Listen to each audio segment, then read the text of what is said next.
सबसे बड़ा जो ऑब्स्टिकल, सबसे बड़ी रुकावट वो क्या है हमारे बदलने में? आपके जहन में क्या आता है? फिर मैं आपको बताता हूं कि अल्लाह ताला उसका क्या जवाब दे रहे हैं। आप भी सोचें जरा कि सबसे बड़ी रुकावट क्या है।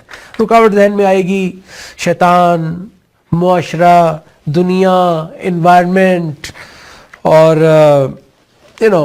आसपास सोसाइटी, आजकल का ज़माना, 21st सेंचुरी। अल्लाह ताला क्या फरमा रहे हैं? सूरह मायदा 5वीं सूरह है, उसकी 105 नंबर आयत है। अल्लाह ताला फरमाते हैं या अय्युहल्लदीना आमनू, ऐ वो लोगो जो ईमान लाए हो, या अय्युहल्लदीना आमनू अलैकुम अनफुसकुम, तुम्हारे खिलाफ, तुम्हारी ऑपोजिशन में, तुम्हारी रुकावट, तुम्हारे ऑब्स्टिकल तो तुम्हारे अपने नफूस ही हैं। You yourself are the reason. मैं खुद जिंदगी में अपनी तब्दीली के बीच में रुकावट हूं।